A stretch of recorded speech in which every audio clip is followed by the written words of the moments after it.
جو بڑھاپے میں نے اسلام قبول کیا، میں نبی اکرم صلی اللہ تعالی علیہ وسلم کی خدمت میں نے عرض کی یا رسول اللہ صلی اللہ علیہ وسلم میرا حافظہ کمزور ہے، آئی کیو میری ویک ہے، مجھے چیزیں بھول جاتی ہیں، اے اللہ کے رسول مجھے یہ دعا فرمائے میرے لیے کہ رب تعالیٰ میرا حافظہ مضبوط فرما دے۔ فرماتے ہیں نبی اکرم صلی اللہ علیہ وسلم نے ارشاد فرمایا ابسط رداک، اے ابو ہریرہ اپنی چادر پھیلا۔ میں نے اپنی چادر پھیلائی، نبی اکرم صلی اللہ تعالی علیہ وسلم نے یوں کر کے 3 لپے بھرے اور میری چادر میں اڈیل دیے۔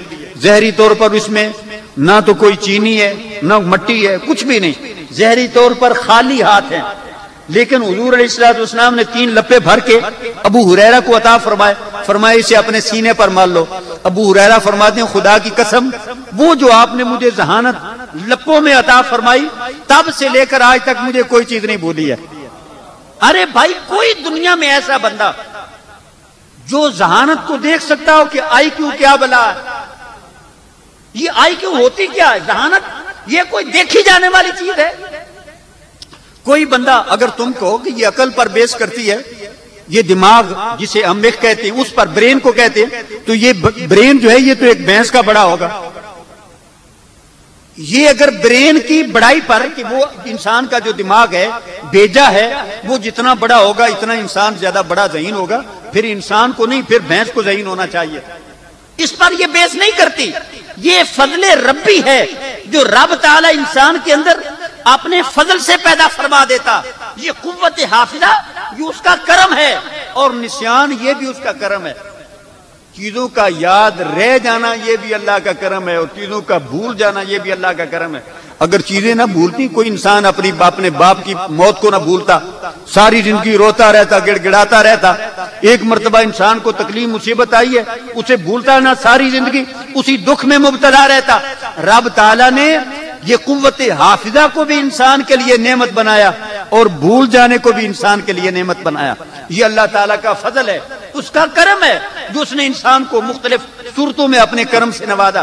اب نبی اکرم صلی اللہ تعالی علیہ وسلم نے اس صحابی کو علم کا وارث ایسے بنا دیا۔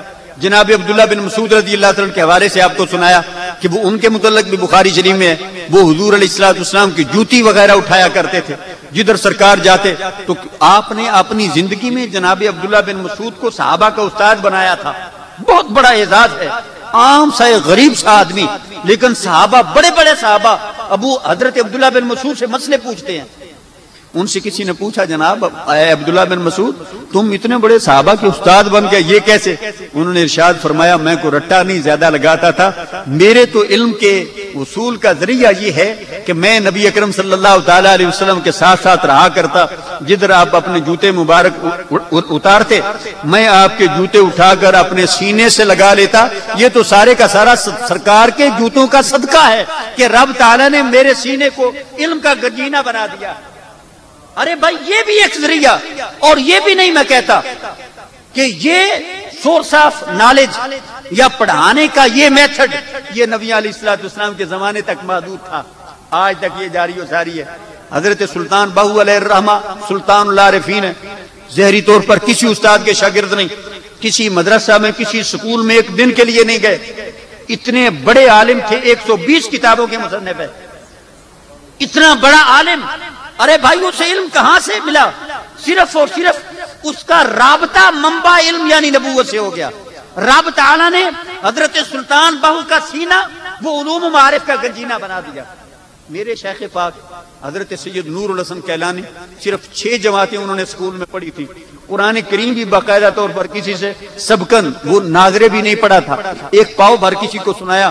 حضرت میاں شیر محمد شرک پوری علیہ الرحمہ کی خدمت میں حاضر ہوئے، پہلے عقیدہ بھی خراب تھا، شیعت کے ساتھ ان کا تعلق تھا، حضرت میاں صاحب شرک پوری علیہ الرحمہ کی خدمت میں گئے، توبہ کی توفیق عطا ہوئی، اصلاح عقیدہ بھی ہوا، ایمان کی دولت بھی ملی، اور رب تعالیٰ نے وہ علوم و معارف عطا فرمائے۔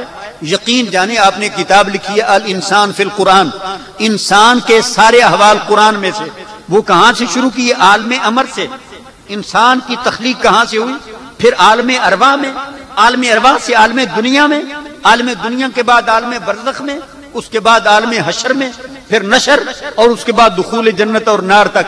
اتنی بڑی کتاب اور انسان کے سارے احوال اس میں حضرت سید نور الحسن کیلانی نے اسے بیان فرما دیے. ارے بھائی ظاہری طور پر کوئی انسان نہ پڑھتا ہو تو کوئی ایسا بھی ذریعہ ہے کہ علوم نبوت کا وہ وارث بن جائے. ہاں جس آدمی کا رابطہ نبی علیہ الصلوۃ والسلام کے ساتھ ہو جاتا ہے اور حضور علیہ الصلوۃ والسلام کی نظر شفقت جس بندے پر پڑ جاتی ہے تو حضور کے فیضان نبوت کا پرتو جب ہوتا ہے تو وہ بندہ خود بخود عالم ہو جاتا ہے. یہ بھی ایک سورس آف نالج ہے جو ہماری سمجھ میں آج تک نہیں آ سکا کہ کبھی ایسا بھی ہوتا ہے کہ کوئی بندہ عالم ہو جائے. اور حضرت سلطان بہو علیہ الرحمہ کے وہ فضائل میں نے دیکھا کہ کسی آدمی نے آپ نے ایک مرتبہ یہ دعویٰ فرمایا تھا کہ جو آدمی میری قبر پر آئے اور 40 دن میری قبر پر آ کر چلا کرے, یہاں آ کر عبادت کرے, اللہ کی ذکر فکر کرے, اور اس کا ثواب تو ظاہری بات ہے کہ حضرت سلطان باؤ کو وہ ہدیہ ہوگا, فرماتے ہیں تو وہ جو بھی کوئی نیک خواہش کرے گا اس کی وہ نیک خواہش پوری ہو جائے گی. کوئی بندہ گیا, یہ علامہ کلاچوی نے, مولانا نور محمد کلاچوی, یہ سلسلہ سلطانیہ کے ایک بہت بڑے درویش ہوئے ہیں اسی صدی کے, انہوں نے یہ بات لکھی ہے. وہ فرماتے ہیں کہ ادھر جا کر اس آدمی نے 40 دن کا چلہ کیا, ذکر فکر کرتا رہا, اور اس کی دعا یہ تھی کہ مجھے بغیر پڑھے یہ سارے کا سارا قرآن حفظ ہو جائے. 40 دن وہ ادھر بیٹھا رہا لیکن اس سے ظاہری طور پر کچھ بھی حاصل نہیں ہوا. ناراض ہو کے یہ درویش لوگ بھی اتنی بڑی بڑی باتیں ویسے بڑے مار دیتے ہیں, وہ اس کی حقیقت تو ہے نہیں ہے. اگر اتنی زندہ قبر تھی تو مجھے یہ پہلے سے یہ بتا دیتے, 40 دن رہا ہوں مجھے کیا ملا. وہ اس طرح گلے شکوے کرتے کرتے وہ باہر چلا گیا. جب وہ اپنے گاؤں کو واپس جا رہا تھا, راستے میں اسے ایک سفید ریش بڑے خوبصورت حسین شکل میں اسے کوئی بندے ملے. انہوں نے کہا بھائی کیا بات ہے, بڑے نالا ہو, ناراض ہو, کہاں سے آ رہے ہو, کدھر جا رہے ہو؟ کہنے لگے یار سنا تھا وہ سلطان باؤ کے متعلق اس نے بڑی بڑ ماری تھی کہ جو آدمی میری خبر پر 40 دن تک اعتکاف کرے اور یہ کرے اسے جو اس کی نیک خواہش ہوگی وہ پوری ہوگی, لیکن میری تو نہیں. آپ نے فرمایا تو کیا چاہتا تھا؟ اس نے کہا میں چاہتا تھا کہ مجھے قرآن حفظ ہو جائے. انہوں نے کہا یہ کون سی بات ہے؟ اس کے سینے پہ ہاتھ پھیرا, وہ اسی وقت حافظ قرآن ہو گیا. اس نے پوچھا جناب کون ہو؟ انہوں نے کہا وہی جس کا تو گلہ کرتا آ رہا ہے. آج بھی یہ سورس آف نالج ہے, یقین جانے ہماری سمجھ میں یہ نہیں آ سکتا, یہ ہماری سمجھو سے یہ مسئلہ ماورا, لیکن رب تعالیٰ اگر چاہے تو اس طریقے سے بھی علم عطا فرما دیتا, اور یہ علم ہی انبیاء کرام کی میراث ہے. جناب ابو دردہ رضی اللہ تعالیٰ عنہ روایت فرماتے ہیں نبی اکرم صلی اللہ تعالیٰ علیہ وسلم نے ارشاد فرمایا انبیاء کرام ہو لوگو علم حاصل کرو, اس لیے کہ یہ علم انبیاء کرام کی وراثت ہے. انما الانبیاء ورثوا العلم ولم یورثوا دینارا ولا درہما. انبیاء کرام نے اگر وراثت چھوڑی ہے تو علم کی صورت میں چھوڑی ہے, درم و دینار نہیں چھوڑی. حضرت علی رضی اللہ تعالیٰ نے بڑے فخر کے ساتھ وہ خاص انداز میں جھوم کے ایک شعر پڑھا کرتے تھے. فرماتے تھے رضینا بقسمت الجباری لنا علم وللجہال مالو. آپ فرماتے ہیں ہم اللہ تعالیٰ کی اس تقسیم سے راضی ہیں. اللہ تعالیٰ نے جو اپنی مخلوقات میں تقسیم فرمائی ہے, حضرت علی رضی اللہ عنہ فرماتے ہیں ہم اس تقسیم سے راضی ہیں کہ اللہ تعالیٰ نے ہمیں علم عطا فرمایا اور جاہلوں کو رب تعالیٰ نے مال عطا فرما دیا. یہ مال یہ قارون کی میراث ہے, دنیا کے بادشاہوں کی میراث ہے, اور یہ علم یہ انبیاء کرام کی میراث ہے. دوست دیکھ تو کیا حاصل کرنا چاہتا ہے. ہمارے اندر آج اگر ہوس ہے تو صرف اور صرف درم و دینار کی, وہ درم و دینار جو اگلے جہان میں کام نہیں آئے گا, لیکن یہ علم ادھر بھی کام آئے گا اور اگلے جہان میں بھی کام آئے گا. نبی اکرم صلی اللہ تعالی علیہ وسلم نے ارشاد فرمایا اے علماء, دین کا علم حاصل کرنے والوں یا اس کی رغبت رکھنے والوں, تڑپ رکھنے والوں, یقین جانو یہ اتنی بڑی یہ مجدہ ہے. طبرانی میں اور ترغیب میں یہ حدیث پاک موجود ہے. نبی اکرم صلی اللہ تعالی علیہ وسلم ارشاد فرماتے ہیں قیامت کا دن ہوگا, لوگ اپنی اپنی قبروں سے اٹھائے جائیں گے. ثم یمیز العلماء, رب تعالی علماء کو علیحدہ فرما لے گا, علماء کو علیحدہ فرما لے گا. اب علماء ڈریں گے, زندگی میں خطائیں تو ہم سے بھی ہوئیں, غلطیاں ہم بھی کرتے رہے, بعض گناہ ہم سے بھی ہوئے. اب علماء ڈر رہے ہیں کہ اب پتہ نہیں کیا حشر ہوگا. رب تعالی ارشاد فرمائے گا یا معاشر العلماء, اے علماء کی جماعت, انی لم اجعل فیکم علما لأعذبکم اذهبوا فقد غفرت لکم. اے علماء, میں نے تمہارے سینوں میں علم اس لیے نہیں رکھا تھا کہ تمہیں عالم بھی بناؤں اور آج تمہیں عذاب بھی دوں. جاؤ, میں نے تم سب کو آزاد فرما دیا ہے اور تمہارے سارے گناہ میں نے معاف فرما دیے. ارے بھائی یہ اعزاز تو عالم کو ملے گا، کسی غیر عالم کو تو نہیں. اور علم کے لیے میں نے پہلے ڈیفائن کر دیا، یہ سارے اعزازات جو حدیث پاک میں یا قرآن کریم میں جو بیان ہوئے اس سے مراد عالم علم الہیات مراد ہے. ایک اور حدیث میں نبی اکرم صلی اللہ تعالی علیہ وسلم نے ارشاد فرمایا، بڑی خوبصورت، آپ ارشاد فرماتے ہیں قیامت کے دن عابد کو بھی بلایا جائے گا اور عالم کو بھی بلایا جائے گا. عابد وہ جو رات کو اٹھ کر قیام کرتا رہا، نوافل پڑھتا رہا، دن کو روزے رکھتا رہا، دیگر عبادات اس نے بڑی کثرت سے کی ہوں گی. رب تعالیٰ ارشاد فرمائے گا عابد سے، ادخل الجنہ، اے عابد جا جنت میں داخل ہو جا. عابد چلا جائے گا. اور عالم سے رب تعالیٰ ارشاد فرمائے گا قف، اے عالم تو ادھر رک جا.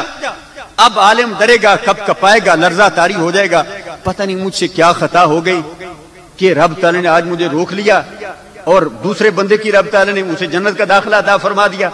رب تعالیٰ ارشاد فرمائے گا قف واشفع للناس بما احسنت ادبهم، اے عالم تو رک جا اور ان لوگوں کی شفاعت اور سفارش بھی کر جن کو تو دین سکھایا کرتا تھا، آج انہیں بھی اپنے ساتھ جنت میں لے کر جا. یہ اعزاز رب تعالیٰ عالم کو عطا فرمائے گا. لیکن وہ عالم جو وارث علوم انبیاء ہوگا، یہ دنیاوی علوم یہ اس زمرے میں نہیں آتے ہیں، ان کا فائدہ اپنی جگہ ضرور موجود ہے. وہ علوم جو انسان کو فائدہ پہنچاتے ہیں، اس کا فائدہ پہنچانے کا انسان کو فائدہ ہوگا، اس کا اسے ثواب بھی ہوگا. لیکن علم حاصل کرنے کا جو ثواب ہے، جس علم حاصل کرنے کو عبادت قرار دیا، وہ وہی علوم ہے جو اللہ تعالیٰ نے اپنے انبیاء کرام کے ذریعے سے اپنی مخلوقات کو عطا فرمائے. اور نبی اکرم صلی اللہ تعالیٰ علیہ وسلم، آج میں دیکھتا ہوں کئی بار مجھے بھی یہ خواہش ہوتی ہے یار فزکس اور میٹا فزکس کے متعلق یہ معلومات حاصل کریں، سائنسی کتابیں پڑھتا ہوں، مجھے بھی یہ شوق ہے. ہر بندہ ایک اس کے اندر ایک تشنگی ہوتی ہے، ایک اس کے اندر وہ علم حاصل کرنے کے ایک جذبہ ہوتا ہے. اور ہم یہ سمجھتے ہیں کہ شاید یہ یورپین یا امریکن جو ریسرچ ہیں، وہاں کی جو تحقیقات ہیں وہ بڑی موسٹ ایڈوانس ہیں. انہوں نے جو کچھ فزکس یا میٹا فزکس کے متعلق بتایا ہوگا کہ یہ مادے کی ابتدا کیسے ہوئی، یا پھر یہ جب ساری کائنات ختم ہو جائے گی پھر اس کے بعد کیا ہوگا، تو یہ بڑی جامع معنی ہیں اور یہ بڑی یعنی ہر لحاظ سے یہ قابل قبول ہیں. یہ باتیں اپنی جگہ پر بجا ہوں گی، لیکن یہ سارا کیا ہے؟ اٹکل، تخمینہ، ظن، قیاس، انسان کی اپنی سوچ، زیادہ سے زیادہ اسے تجربات یا مختلف چیزیں وہ ملا کے اس سے نتائج اخذ کرنا، یہی کچھ ہے نا. اور تو کوئی ہمارے پاس کوئی سورس نہیں ہے. لیکن صحابہ کرام بیان فرماتے ہیں نبی اکرم صلی اللہ تعالی علیہ وسلم نے ہمیں کائنات کی ابتدا سے لے کر آخر تک کے سارے احوال بیان فرما دیے. جناب عمر فاروق رضی اللہ تعالیٰ عنہ روایت فرماتے ہیں، بخاری شریف میں یہ حدیث پاک موجود ہے، آج کل جب انسان انبیاء کرام کے علوم پہ اعتراضات کرتے ہیں تو پھر یہ نہیں دیکھتے کہ نبی میں اور غیر نبی میں فرق کتنا، بس نبی کو بھی کچھ پتا نہیں ہے. ارے بھائی اگر نبی کو کچھ پتا نہیں تو یہ جو کچھ تو کائنات کے متعلق جانتا ہے، جنت دوزخ کے متعلق جو تو جانتا ہے، اللہ کے متعلق جو تو جانتا ہے، تجھے الہام ہوا، تجھے وحی آئی، یہ سارے کا سارا تو انبیاء نے عطا فرمایا. یہی انبیاء کی وراثت ہے. اور ہر علم رب تعالی نے جو بھی مخلوق کو عطا فرمایا وہ بواسطہ انبیاء کرام عطا فرمایا. حضرت عمر فاروق رضی اللہ تعالیٰ عنہ ارشاد فرماتے ہیں نبی اکرم صلی اللہ تعالیٰ قام فینا رسول اللہ صلی اللہ علیہ وسلم یومن، ایک دن نبی اکرم صلی اللہ تعالیٰ علیہ وسلم آپ کھڑے ہو گئے، فخاطبنا، حضور علیہ الصلوۃ والسلام نے ہمیں خطبہ دیا. خطبے کا آغاز کہاں سے ہوا؟ آپ فرماتے ہیں فاخبرنا عن بدء الخلق، کائنات کی ابتدا سے لے کر حضور علیہ الصلوۃ والسلام نے ہمیں احوال بیان کرنا شروع کر دیے. یہ کائنات کیسے بنی، کس میٹیریل سے بنی، رب تعالیٰ نے تخلیق کائنات کا آغاز کس طرح فرمایا.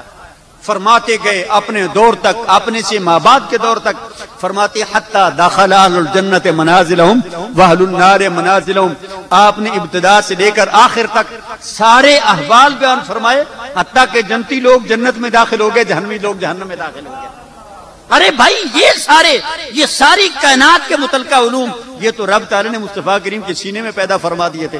اب آپ کہیں کہ یہ کیسے ممکن ہے؟ حضرت عمر بن اختب انصاری وہ بھی بیان فرماتے ہیں، یہ بھی بخاری میں حدیث ہے، وہ فرماتے ہیں صبح حضور اکرم صلی اللہ تعالی علیہ وسلم نے فجر کی نماز پڑھی، آپ ممبر پر تشریف فرما ہو گیا، آپ نے میں خطبہ دیا، خطبہ دیتے گئے، پھر ظہر کی نماز کا وقت ہو گیا، آپ نیچے تشریف لائے، پھر آپ نے نماز پڑھائی، نماز پڑھنے کے بعد پھر آپ ممبر پہ تشریف فرما ہو گئے، پھر خطبہ جاری ہو گیا، نماز عصر کا وقت آ گیا، آپ نے نماز پڑھی، پھر آپ نے خطبہ جاری فرما دیا عصر تک، حتیٰ کہ سارے اولین سے لے کر آخر تک کے سارے حوال بیان فرما دیے۔ اب میں اور آپ ہم سوچتے ہوں گے یار یہ کیسے ہو سکتا ہے، ابتدا سے لے کر وہ دنیا میں لاکھوں لائبریریاں ہیں، پھر بھی وہ ساری کائنات کے علوم کا احاطہ نہیں کر سکتی، یہ بلا کیسے ممکن ہے کہ ایک نشست میں یا ایک دن میں نبی اکرم صلی اللہ تعالی علیہ وسلم نے سارے کے سارے علوم بیان فرما دیے ہوں؟ ارے بھائی، ایک یہ شریعت میں ایک یہ قاعدہ ہے کہ رب تعالیٰ بعض بندوں کے لیے وقت کو فراخ فرما دیتا ہے، بعض بندوں کے لیے رب تعالیٰ یہ زمانوں کو سکیڑ دیتا، کبھی زمانوں کو فراخ فرما دیتا، کبھی مکانوں کو سکیڑ دیتا، کبھی ان کو فراخ فرما دیتا۔ تم نے دیکھا نہیں ہے کہ شب معراج نبی اکرم صلی اللہ تعالی علیہ وسلم اتنی بڑی سیر فرمائی اور وقت کتنا لگا؟ لیلن، رات کا تھوڑا سا حصہ۔ رب تعالیٰ نے سرکار کے لیے اس زمانے کو پھیلا دیا، کائنات کے لیے اس زمانے کو سکیڑ دیا۔ یہ ایسا ممکن ہے؟ بخاری شریف میں حدیث پاک ہے، نبی اکرم صلی اللہ تعالی علیہ وسلم نے بیان فرمایا، حضرت داؤد نبی اللہ علیہ الصلوۃ والسلام، جناب سلیمان کے والد گرامی علیہ الصلوۃ والسلام، نبی اکرم صلی اللہ علیہ وسلم ارشاد فرماتے ہیں کہ حضرت داؤد علیہ الصلوۃ والسلام اپنے خدام کو گھوڑے پر زین کسنے کا حکم دیتے اور زبور کی تلاوت شروع کر دیتے۔ وَكَانَ يَقْرَأُ الْقُرْآنَ قَبْلَ أَن تُسْرَجَ، سرکار فرماتے ہیں ابھی گھوڑے پر زین وہ کسنے کا عمل مکمل نہیں ہوتا تھا کہ حضرت داؤد علیہ الصلوۃ والسلام ساری زبور کی تلاوت فرما لیا کرتے۔ ارے بھائی وہ ایک دو آیتیں نہیں ہیں، اتنی بڑی کتاب ہے، لیکن رب تعالی جناب داؤد علیہ الصلوۃ والسلام کے لیے وقت کو فراخ فرما دیتا تھا۔ یہ ایسا ممکن، اور یہ حدیث بھی بخاری کی ہے، یہ عام کوئی خالی بات بھی نہیں ہے۔ حضرت علی رضی اللہ تعالیٰ کی کرامت سنائی جاتی ہے، کتابوں میں نے بھی پڑھی ہے، وہ ارشاد ان کے متعلق یہ ارشاد ہوتا ہے کہ حضرت علی رضی اللہ تعالیٰ عنہ وہ زین میں ایک رکعت میں پاؤں رکھتے، دوسرے میں جانے سے پہلے سارے قرآن کی تلاوت فرما لیا کرتے۔ حضرت شیخ شہاب الدین سہروردی سلسلہ سہروردیہ کے بانی ہیں، حضرت غوث اعظم رضی اللہ تعالیٰ کے ہم عصر ہیں، بغداد کے بہت بڑے شیوخ میں سے ہیں۔ وہ حج کے لیے تشریف لے گئے تو ان کے ساتھ بیٹھے بھی تھے، انہوں نے سنا کہ مغرب سے ایک بزرگ گئے ہیں جن کی کرامت یہ ہے کہ وہ کعبہ معظمہ کے حجر اسود کے کونے سے لے کر دروازے تک آتے آتے سارا قرآن بالکل صحت لفظی کے ساتھ تلاوت فرما لیا کرتے ہیں۔ وہ کتنا فاصلہ ہے؟ میرا خیال 2 گز ہوگا بمشکل، 6 فٹ 8 فٹ اسے کہہ لیں، 10 فٹ کہہ لیں، اس سے زیادہ نہیں ہے۔ وہ خانہ حجر اسود کے کونے سے لے کے خانہ کعبہ کے دروازے تک، اور حضرت شیخ شہاب الدین سہروردی کے بیٹے تشریف لے گئے، انہوں نے جا کر اپنے کانوں سے پورے قرآن کی تلاوت سنی، کوئی غنہ مد بھی نہیں چھوڑا گیا، کوئی اس میں ذرہ برابر خطا بھی نہیں ہوئی، صحت لفظی کے ساتھ قرآن کریم کی تلاوت کی گئی۔ کسی آدمی نے جب آ کر، وہ بیٹے نے جب آ کر بتایا تو انہوں نے ارشاد فرمایا، ہاں رب تعالیٰ جس بندے کے لیے چاہتا ہے کرامت کے طور پہ، اس کے اعزاز کے طور پہ وقت کو فراخ فرما دیتا۔ اس کے لیے وقت اتنا وسیع ہے کہ وہ پورا قرآن اپنی صحت لفظی کے ساتھ پڑھ لیتا، لیکن بقیہ لوگوں کے لیے وہ وقت کا بڑا مختصر سا دورانیہ ایسا رب تعالیٰ اگر چاہے تو وہ فرما لیتا۔ نبی اکرم صلی اللہ تعالی علیہ وسلم نے کائنات کی ابتدا سے لے کر آخر تک کے سارے حوال بیان فرمائے۔ دوستو، یہ دنیا میں ڈائجسٹ تم پڑھتے ہو، سائنس کی کتابیں پڑھتے ہو، میں اس کی مخالف نہیں ہوں، لیکن یقین جانو جو ریسرچ ہمارے قرآن نے بیان فرما دی ہے، کائنات کی کوئی تحقیق اس کے مساوی نہیں ہو سکتی۔ آپ دنیا بھر کا کوئی علم دیکھ لیں، وہ سارے کا سارا نبی اکرم صلی اللہ تعالی علیہ وسلم کے ذریعے سے رب تعالی نے قرآن میں بیان فرما دیا۔ اب جب کہ سارے علوم قرآن کے اندر موجود ہیں تو قرآن کا سب سے پہلا عالم اس کائنات میں کون ہے؟ ذات باری تعالیٰ کے بعد نبی اکرم صلی اللہ تعالی علیہ وسلم۔ تو پھر ماننا پڑے گا نبی اکرم صلی اللہ تعالی علیہ وسلم تمام علوم کے عالم ہیں، جو کچھ پہلے ہو چکا آپ اس کے بھی عالم ہیں، جو کچھ بعد میں ہوگا آپ اس کے بھی عالم ہیں، اور یہ مسئلہ ضروریات دین میں سے ہے، اور اس کا انکار کرنا کفر ہے کہ رب تعالیٰ نے ساری کائنات میں حتیٰ کہ حضرات انبیاء کرام سمیت، ملائکہ سمیت، ملک الموت جناب اسرائیل سمیت، یہ شیطان ملعون ابلیس سمیت مخلوقات کو جتنے بھی علوم عطا فرمائے، سارے علوم سے بڑھ کے سب سے زیادہ رب تعالیٰ نے علم کا فیض جناب مصطفیٰ کریم کو عطا فرمایا۔ حضور علیہ الصلوۃ والسلام کے مساوی کائنات کے کسی عالم کا علم نہیں ہے، حتیٰ کہ کسی نبی کا علم بھی سرکار کے علم کے مساوی نہیں ہے۔ رب تعالیٰ نے اپنی صفت علم کا فیضان تام اور مظہر تام وہ جناب رسول اللہ صلی اللہ تعالیٰ علیہ وسلم کو بنایا۔ انبیاء کرام کے علوم پر یہ تان کرنا یا ان میں کہیں اعتراض ڈھونڈنا یہ سوء ادبی ہے، اور اس سے انسان کے ایمان کے ضائع ہونے کا خدشہ ہے۔ اور اگر کہیں ایسی بات کرنے میں اگر کوئی بے ادبی کے لفظ زبان سے نکل جائیں تو پھر سمجھ لیں کہ انبیاء کرام کی شان میں اگر آواز اونچی ہو جائے تو زندگی بھر کی وہ ساری نیکیاں ضائع ہو جاتی ہیں۔ اگر کوئی آدمی اعتراض کرے گا، گستاخی کرے گا تو پھر اس کے پاس کیا بچے گا؟ اب رہی وہ باتیں جو حضرات انبیاء کرام کے علم کی نفی کے متعلق ہیں کہ میں غیب نہیں جانتا یا مجھے اس بات کا علم نہیں، تو یہ ساری کی ساری ان کی اپنی تعویلات ہیں جو انشاءاللہ پھر کبھی کسی موقع پر عرض کریں گے۔ صرف یہ کہنا چاہتا ہوں کہ رب تعالیٰ کے صفت علم کا فیضان تام رب تعالیٰ نے جناب مصطفیٰ کریم علیہ الصلوۃ والسلام کو عطا فرمایا، اور پھر آپ کے بعد آپ کی امت میں جتنے علوم ہیں سارے کے سارے بواسطہ مصطفیٰ کریم علیہ الصلوۃ والسلام ہیں۔